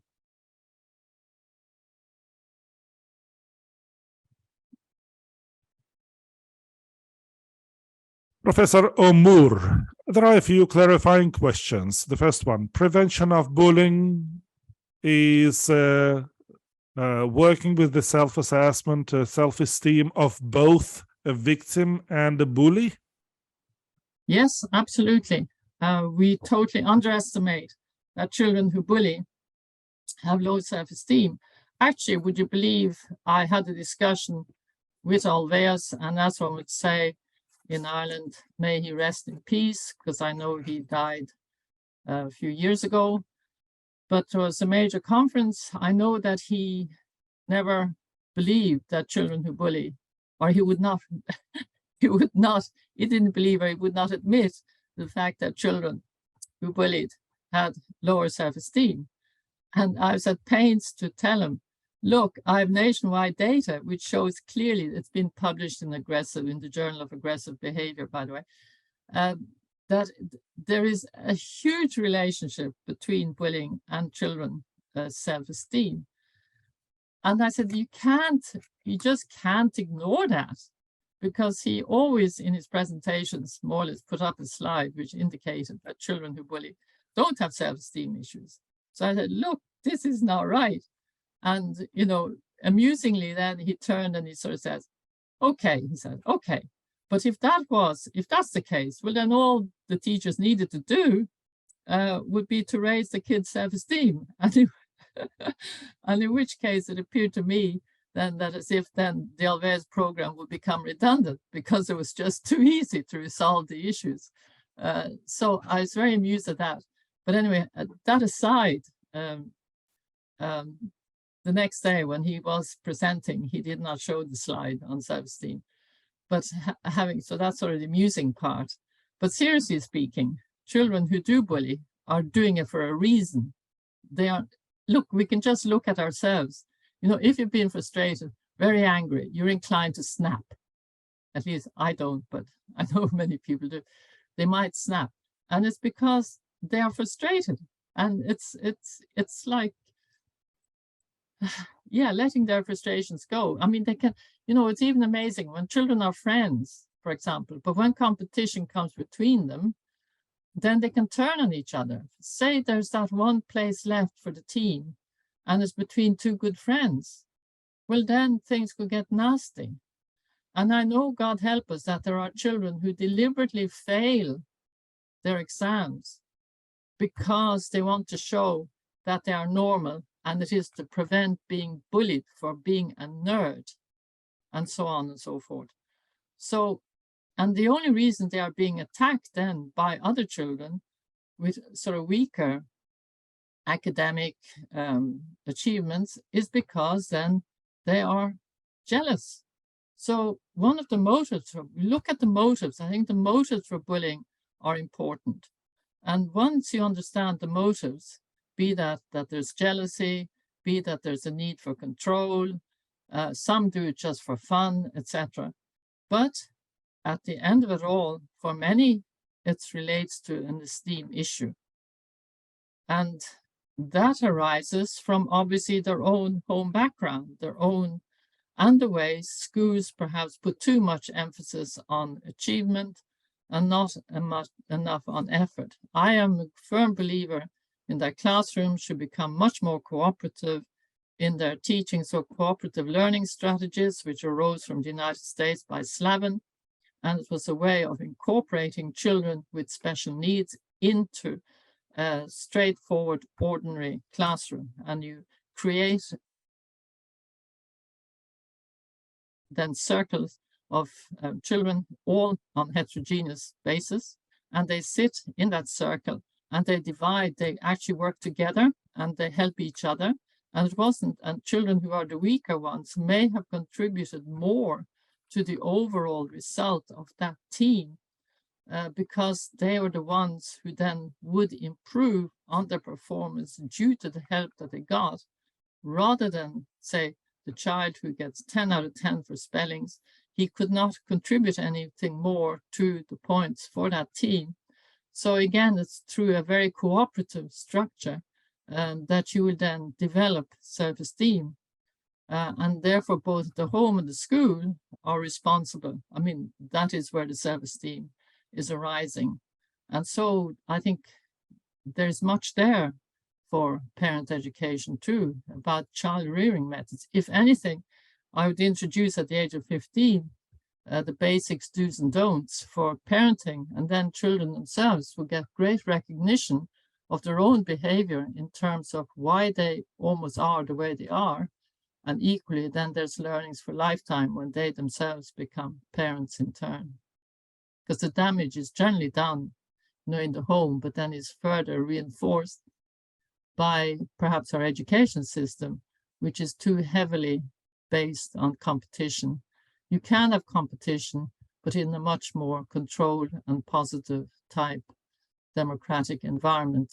And therefore, I would advise anybody to then take a read of A.S. Neil, Summerhill, or indeed The Humankind, A Hopeful History by Rutger Bregman.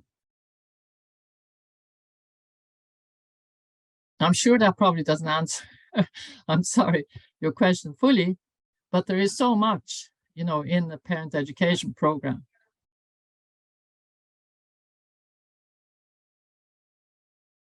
You've provided a very comprehensive answer. Thank you very much. There's one more clarifying question, please. A regular teasing and things like that. Are these cases of bullying jokes, parodies, mimicking these things? Can they be qualified as bullying? Yeah, that's always a point of discussion in any of these awareness raising situations, and even, it plays a part in definition of bullying. Essentially, good friends, as you know, can tease each other and they get away with it. I think it's always to do with if you tease somebody and you look into the person's eyes, do you see it's received with fun, with warmth, or do you see that it is received then as a slight, that the person felt injured by it? So again, teasing and slagging in a way should be defined as bullying if it is, again, engaged in a repeated manner. For God's sake, look at your hair again, it's shocking.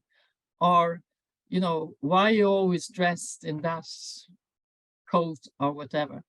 But if it's, if it is, it's the manner in which it is said is important, obviously. I mean, most people would perhaps, might tease their best friend over a situation or so on. Is it done in a jovial manner or is it not? To be safe rather than sorry, I feel that teasing, then if it's done on repeated basis and targeted at the very same person all the time in a repeated manner, that yes, that would be and can be defined as bullying. Whereas again, a once-off tease, done in a sort of a jovial manner, for example, just look at the eyes. Just look at the eyes of the person who then is being teased, and it'll give you the answer.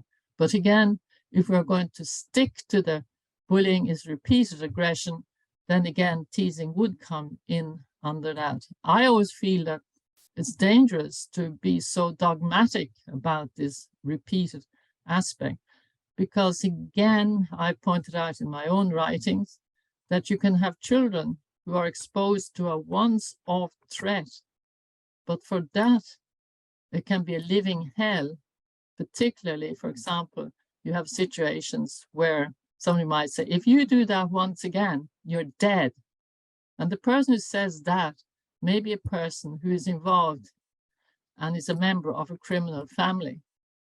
And in that child who's exposed to that once-off threat, that threat lives with that child for as long as that person who exercised that threat is around, so that it becomes repeated.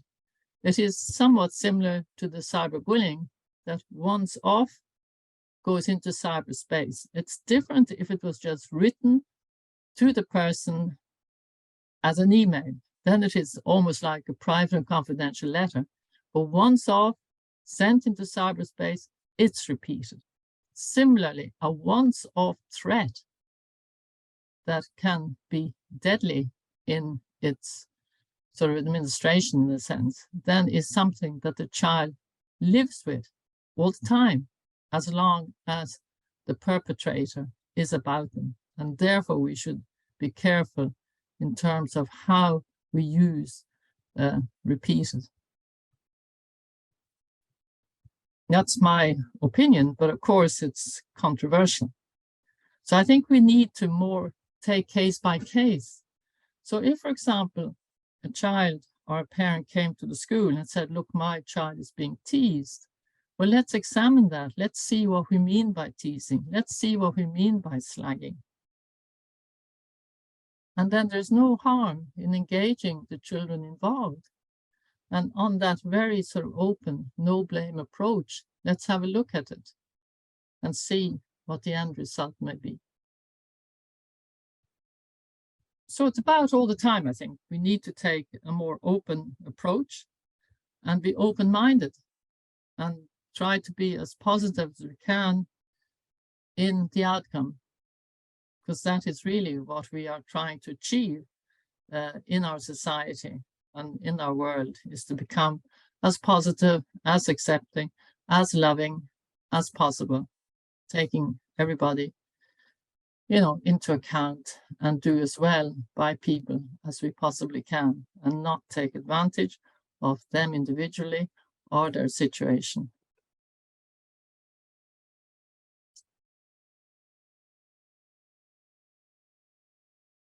Thank you very much for providing such a comprehensive answer. You're very welcome.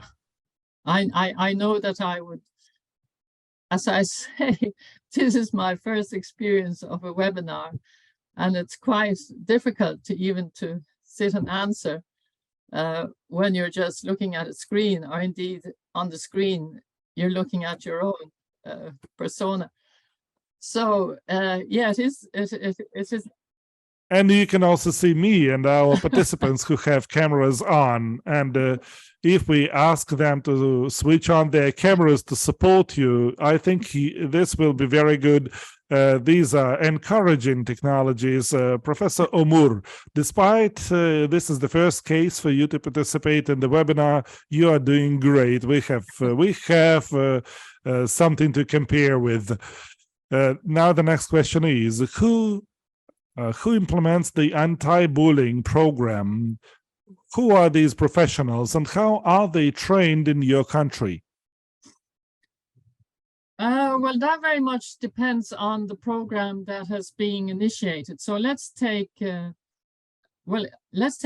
for example, which is then the new program which has been developed now by DCU's Anti-Bullying Center, and which is being recommended or endorsed is the word. It's endorsed as a program for schools to use in this new action plan. It meets, as I say, the criteria of a whole school community approach, but it still requires some further work. Now, how does that program get into the schools? Essentially, this is here in this particular instance, they would have run workshops with teachers, and then the teachers would be going into the schools to carry out the work with their pupils. And so generally it will be that you train the teachers, and that the teachers then go and carry out the work in their classrooms. And so the responsibility becomes that of the school. All you have done is really to provide the necessary training. In Donegal, for example, we looked for volunteers who were then predominantly teachers. So 11 teachers, for example, at that time volunteered. The training was then very extensive. Admittedly, then not so many people knew about the subject of bullying. And that took many, many weekends. And we even invited experts from other countries to assist in that training. So, for example, Elaine Munte came over from Norway, Valerie Bisa came from the UK. So they had great exposure to a variety of professions. That, of course, is very not very cost effective for obviously other institutions or whatever. But what happened there was that the trainers, I attribute a lot of the success of that sort of Donegal project to the means of the training that we had. Do you know what? The trainers, it was amazing. They became so enthusiastic. It was almost like COVID, which was became so infectious that their enthusiasm literally spilled over into their schools. And when they were trained, they then took responsibility for 4 schools each, and they provided that in service to all those teachers who then got the sort of the bug, so to speak, and became totally enthusiastic, and then delivered all the necessary training for their students. And we did, of course, before and after sort of evaluations, which then created these great results, which was shown in the meta-analysis. But again, you know, as I say, it's time consuming. Teachers are very busy now, more busy even perhaps. School sizes have increased as well. So my model at the time was such that what could have happened, we have education centres in Ireland, which are there to assist teachers in professional development.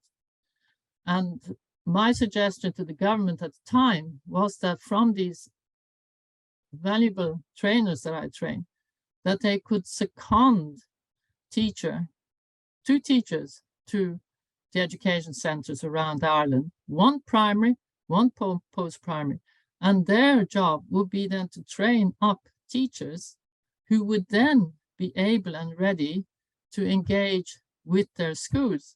Unfortunately, the model was not adopted, although they did adopt the model for other professional subjects.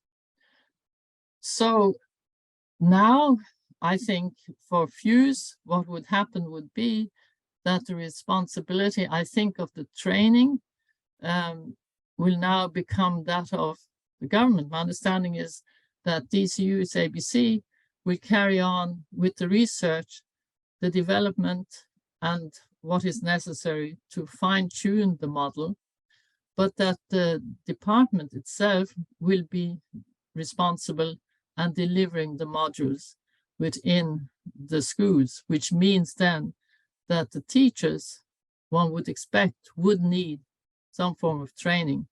At the moment, obviously the teachers, in order to undergo the development and evaluation of FUSE, has required that teachers would have volunteered for training, and that they then did second year in primary schools and second years in post-primary schools. And they got the results which they got. But obviously, when you're going to roll out this program, it needs to be rolled out so that each class will get the necessary curriculum aspects, so that it's not a question of just selecting one class and another class. And the well-being, for example, recommendation is also then a curriculum-based program in terms of well-being. So that also will be embedded into the curriculum. And the plan would be that FUSE will be embedded into the curriculum and would become the responsibility of the school and of the teachers. And I suppose ABC could then have sort of review workshops on a continuous basis. But the idea will be that it will become the responsibility of the schools to embed it into their curriculum.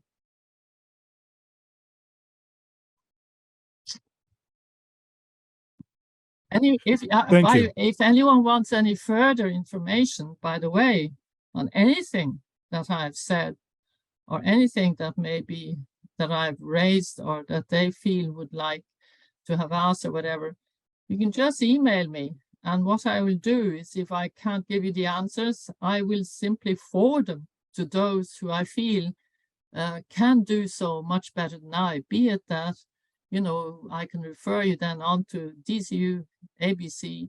They have, of course, website now. They have a Tackling Bullying, as I say, website, which we'd started in Trinity, which allows students and teachers and whatever to see what resources are available.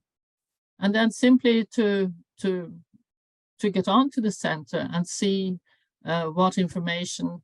They have booklets, again, from more in-house surveys. For example, there's one on sibling bullying. To what extent are we all aware of sibling bullying? Well, sibling bullying is actually greater than it is in terms of what goes on in the school and classroom. So naturally, as I say, the learnings come from home, and therefore it spills out into the classroom, which is why precisely Roland advocates for creating then a very positive classroom environment so that frustrations do not spill out. So the onus should be on the classroom to be basically the model environment, and then we will have less problems around the school. Also, school design, of course, is an important and increasing factor.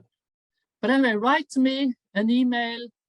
I'll respond, but certainly I'm very happy to forward on any inquiries that I can't deal with myself. As I say, I'm really sorry that I didn't get to sort of see you all face to face.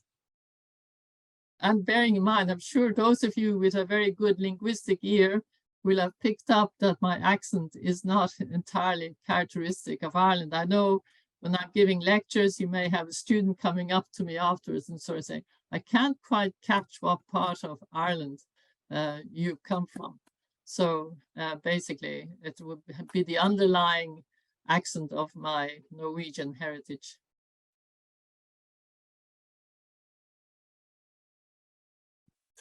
Professor, we have many words of thanks to you. If you open the chat in Zoom, you'll see texted in Russian, and our colleagues will translate it into English. They really appreciate you, especially for the perfect algorithm of drafting the school policy. Indeed, this is the algorithm that can be leveraged. You can utilize it, and you can design your own school policy.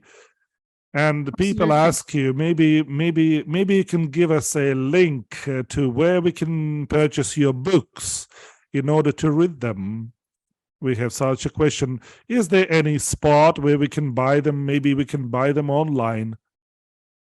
Well, I haven't been on Amazon recently, but I know that, Understanding School Bullying, when it first came out, was there, I feel I sound very vain by sort of saying whether it's one of their best sellers. But certainly Understanding School Bullying and Understanding Cyberbullying would have been books that would have been on Amazon, but certainly Veritas, the publishers in Dublin, should have a copy. And again, if you have problems, just send me an email and I'll get on to Veritas and we can see what we can do. Bullying in Irish education, for example, that gives a very detailed account of the two, the Donegal project and then the nationwide and the pitfalls as to why, when it went nationwide, it did not succeed. So there's great learnings in that. And that is readily available from, I know, bookshops in Ireland, and I think it's by Cork University Press. So it should be, certainly Cork University Press should have it.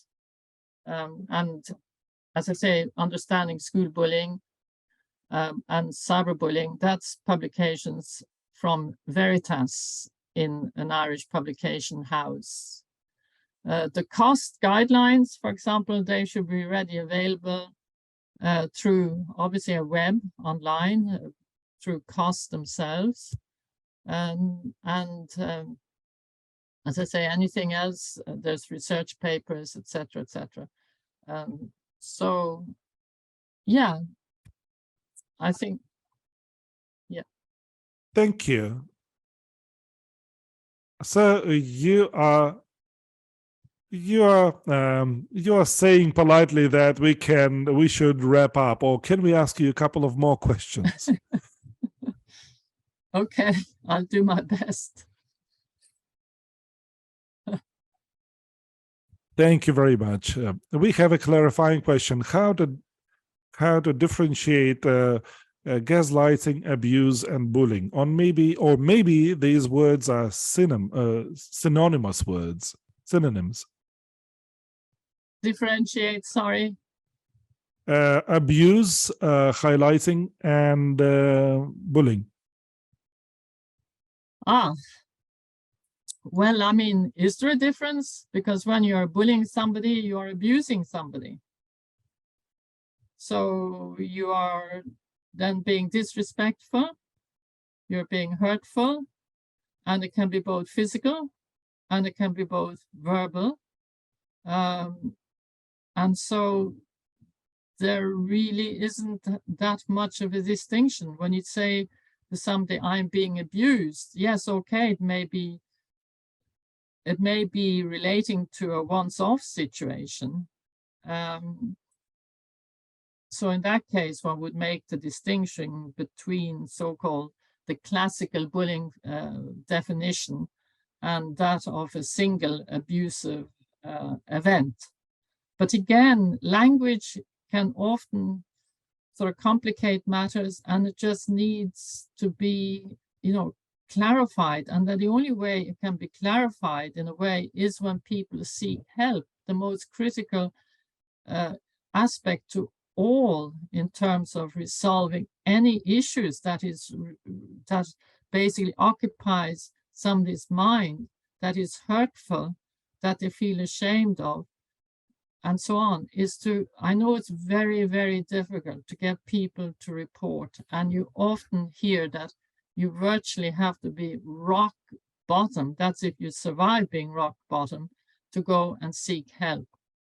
But essentially, it is through then talking about your hurt that you have experienced, whether you get a real sense of, is that sort of a once-off sort of abusive behavior for which the person who's the perpetrator may, of course, been sorry that they haven't singled you out for further abusive behavior. It was a once-off because, again, they're only expressing their own frustrations and anger, and they're had the self-esteem issue. So in terms of, you would really have to know, for me anyway, more about, the behaviors that took place for then a so-called distinction to be made between abuse and bullying. For the most part, I would have thought if somebody feels they're abused, it is that it is on an ongoing basis. Although you could say I was just abused and it was a single once-off event, and in which case then that would not be bullying. Yet it could be violence. So again, do we decide? I was involved in a European project where I developed a definition, for example, which was that we could, of course, use violence as the term. And I think in France, they talk about violence. And in their term of violence, it actually includes bullying. We could do the same. Maybe we could make it all easier by sort of then talking about violence as such. Bullying creates this problem because we're sort of so obsessed with this aspect of being repeated. You see the problem, and that leads schools, that in a sense prevents a lot of very positive action for schools, because it's kind of also very illogical in some ways. The child feels they can't come forward to let an authority know that they have been abused because it hasn't been repeated. So in other words, every policy in the school should make it explicit that they will act on every and once-off activities, because that will be the preventative tool to prevent it being repeated. Why do we wait to intervene when it's repeated? It's almost can be too late. Catch them when it's a once-off. So let children know if they cannot deal with the once-off, or if a teacher spots a child in a once-off aggressive situation, row in there and say, look, hi, not acceptable in our school. Don't wait. Because if a kid gets away with it once, why shouldn't he get away with it second, 3 times? Well, where's the logic in all of this? So try and intervene once. Once is enough. Make your intervention then. And similarly, with definitions, we have problems in so much that in the definitions, it's always that if you are hurt, so in other words, it's repeated, it's an abuse of power. That's another one. Repeat of power, abuse of power, that again is open to interpretation, because for some, it's perceived that it is an abuse of power. Just because somebody looks big, looks strong, and often teaches, sure, look at the person. Sure, you could literally, hammer them if you wanted to. So again, but for some children, it is then not simply just the definition has an abuse of power, but for some, it should be perceived abuse of power. So again, we're taking an awful lot for granted. We are almost being our own worst enemies by being strictly adhere to a definition to that extent. It's not allowing for as good a preventative action as it could be if we, for example, had a policy which was more comprehensive in relation to unacceptable behaviors, which then are basically damaging. One shouldn't have to wait and report either.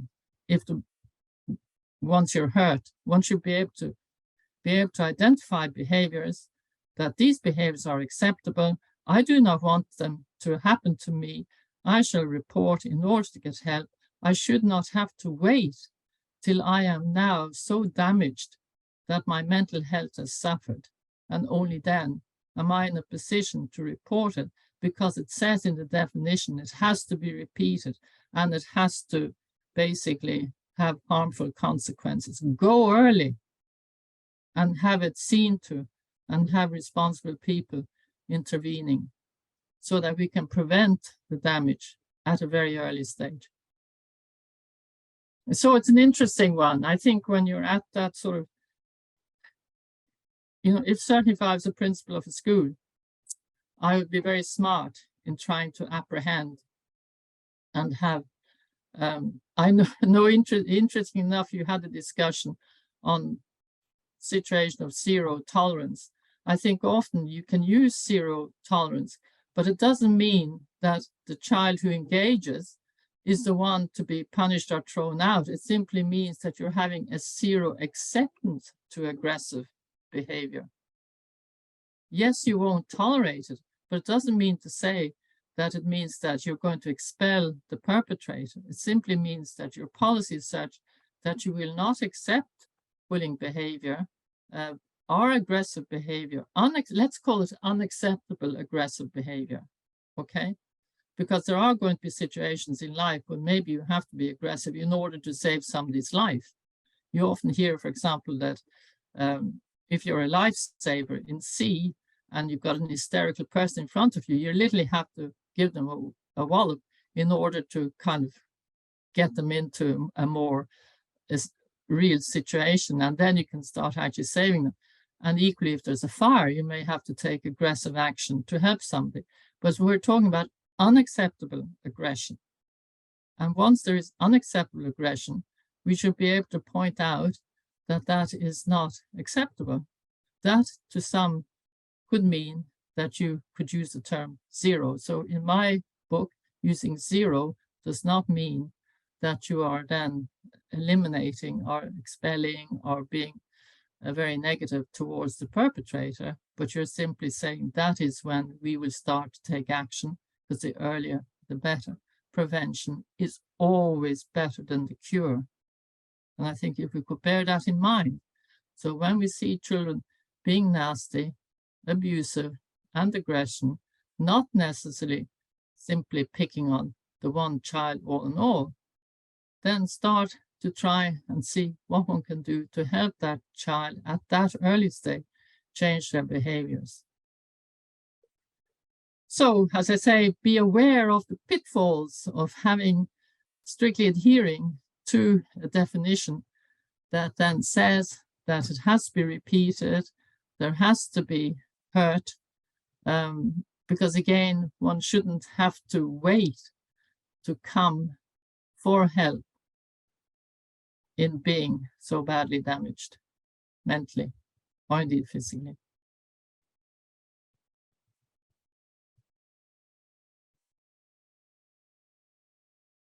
Thank you very much. We really have more questions, but colleagues, we are sorry. We also have some time limits and we have expected some time slot to be occupied. But I cannot but ask one ultimate question, because this might be very helpful to many of us. So this is an ultimate one. And your opinion is very important for us and our colleagues. If a student gets into a class where there are toxic relations in a group, there's a class with toxic relations, with bullying. In addition, teachers and school administrators support and apply mobbing and bullying against students. Is it possible to influence the situation? I believe that this is a question by parents or by one of the teachers. Is it possible to improve the situation for the climate in the class, to improve between peers and teachers and students? Or maybe in this case, it's better for the student to exit, to move to a different school, to let them operate in this bullying environment without him or her. But I believe that such a school full of bullying should be shut down. But maybe you have a different opinion. Well, it's a very, very challenging sort of proposition, really. A lot will depend, for example, on the parent as that observer, whether the parent then feels they have the strength to educate, okay? So, of course, the first person you would be going to would be the principal, to catch their sort of understanding and get their viewpoint, and whether perhaps is that a principal who agrees with you entirely, but hasn't got the skills to turn it around, for example, or would the principal of the school, for example, be somebody then who is being rejected of all these interests in bullying, and really the page is that we run a very competitive type of climate here, etc., and that's the way we do it. So I suppose you would first go to the principal to then see, to suss him out, as they would say here, him or her, and then you would see, well, okay, if you're going to get literally the door is shutting on you, then of course there would be scope to going to the government department of education, because how could anyway this be possible? You have, of course, to think of your own child first, and if you see, and okay, to turn that school around, to get the teachers to sing of the same hymn sheet, it's going to take time. Can you afford, even though you may be a sort of a parent influencer, to then have your child stay in that school under such circumstances, seeing it's going to take time to turn them around? If the school is as bad or potentially as bad as you paint it, then of course one would be looking to another school, but one would also be reporting that school, particularly now, well, here in Ireland anyway, every country is going to be different. It shouldn't be a survival of the fittest, which I know some people subscribe to. So essentially, for example, parents here in Ireland, if they have a particular problem with, say, a teacher, or and again, they feel that not enough is being done and their child is still suffering, the behavior hasn't changed, they will write to the board of management. if the board of management then at the end of the day isn't being able to create any change, and the parent is very frustrated because they feel at least the board of management should have some say over the principal and the staff. They will then write to the Department of Education, who will then get in touch with the board of management and say whatever. Now, it doesn't always end well, because again, the board of management could be quite stubborn and so on, and you could end up with basically, and it's often these cases that then end up in court. It's hugely time consuming. The last thing you would want is to advise anyone almost from going legal, but you can understand why they do it. In the meantime, of course, the sensible parent who can then judge that the wall of resistance is so great that they're not going to manage to save their child, they would then try to find another school. So my advice would be to see and research the response that they get to any sort of query that they have or any sort of viewpoints that they're trying to put forward. And yes, there would be schools that would be open to advice and maybe give them the readings and maybe educate them a little bit whilst you're there. See, can you sort of light that light bulb and might something take off? But anyway, yes, move child, you can't afford to take the risk. Time is precious. So taking a very logical and sensible approach, because the child is basically then becomes your responsibility. The schools ought to, that's why we have the Education Act in Ireland, which then is supposed to, in a sense, replace the parent in parentheses, so to speak, and should have a duty of care. It's all about a duty of care. If that duty of care is not exercised, they would be in breach of our Educational Welfare Act. Just the same way as parents are in breach of, their duty of care. So there are means and ways of getting around the difficult situation. But it takes time, and it takes a lot of strength, and it can be exhausting. But this is where, when we had a center in Trinity, we were able to provide, that sort of help. One of our staff members was actually a legal expert, so he could even provide information on the law. But sadly, that is not now the case with DCU's ABC. So, yeah, so there is a lot of perspectives to take into account, and hopefully most people will get some sort of help when they go and seek it. The important thing is to seek it, because nothing ventured, as I say, nothing gained. Give it a go, do what you can. You owe it to your child, you owe it to yourself.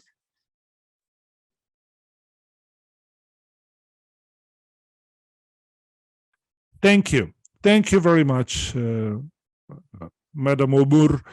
In fact, all of us understand that sometimes it's hard to break the system if this is a long-lasting system, and the child is paramount, and everything should be child-centric, and the well-being and the favorable environment for the child is paramount.